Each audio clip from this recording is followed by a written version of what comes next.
Sexual assault is no joke. It's a crime. I was charged with 3 counts of second-degree sexual assault.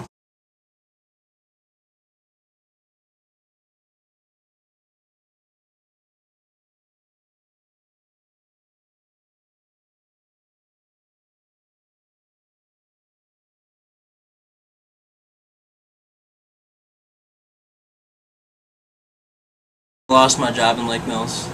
I was living there with my girlfriend, and who was actually the mother of my child. I got kicked out, we broke up, moved to Portage with my mom. I ended up hanging out with my brothers, who were all younger, 14, 15, around there, hanging out with their friends. I ended up meeting one of my brother's friends, and it kind of took off from there. How old were you? I was 20. Depression, feeling a void that had to be. I joined the military. I left, moved out of Portage, went to spend the last 3 days with my family. She told a friend, her friend told her sister turned around and told her mom.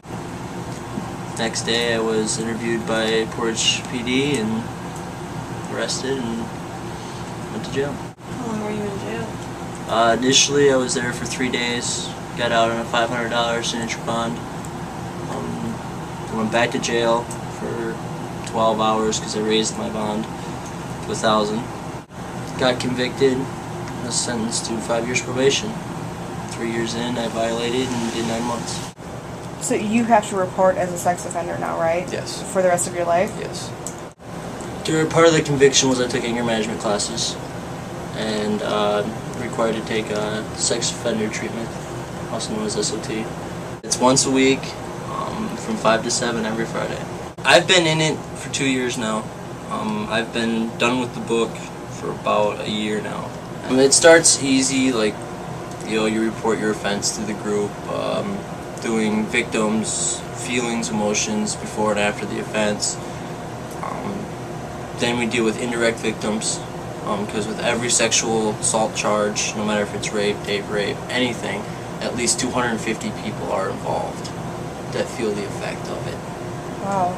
If not more. Anybody is subject to this kind of crime. It can happen to anybody. And then it just goes into basically, your risk factors. What was the point? Why did you commit this offense? What was the situation? You get risk factors. You get a safety plan for your risk factors just in case it brings up again.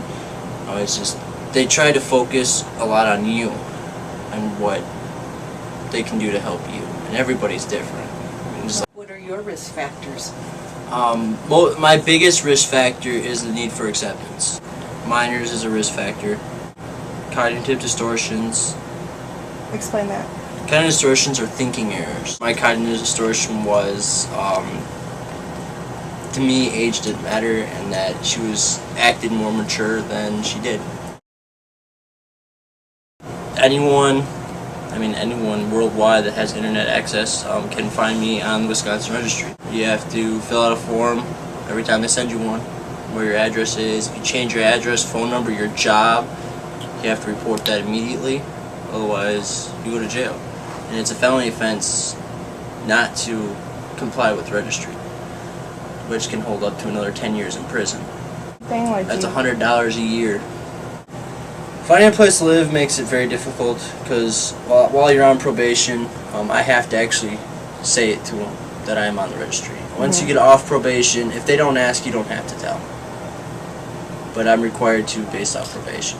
A lot of places won't accept registries. Most apartment complexes won't. It's been difficult finding an apartment. Employment can be difficult depending on where you're trying to find a job. Like McDonald's, Taco Bell, they don't like it. The Dells will not hire a sex offender, period. No matter where you want to work. Yes. Curfew, I'm supposed to be in my house by 10 o'clock, and I cannot leave until 6. I have no contact with all minors under the age of 18. All my brothers and sisters, I couldn't have contact with. How does that affect your relationship with your child? I have permission to see my daughter. I have to have supervised visits.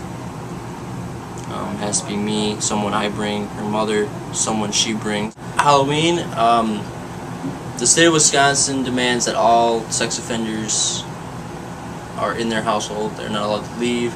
We We can't decorate, we can't have our porch light on, nothing. If we leave our household during trick-or-treating time, we will go straight to jail and it's an automatic revocation. Do you lose your right to vote? While you're on probation, yes. If you are a felon. Carry firearms? Yep. I'm not allowed to touch a computer. No alcohol, no drugs. What kind of strains does it put on your relationship with your girlfriend that you have now because of all the rules that you have to follow? A lot. Because she has to follow the same rules I do. Any relationships I have, any sexual relationships, I have to have them approved before it even happens. There's a lot of rules you have to follow, and if you slip up, they don't hesitate to throw you in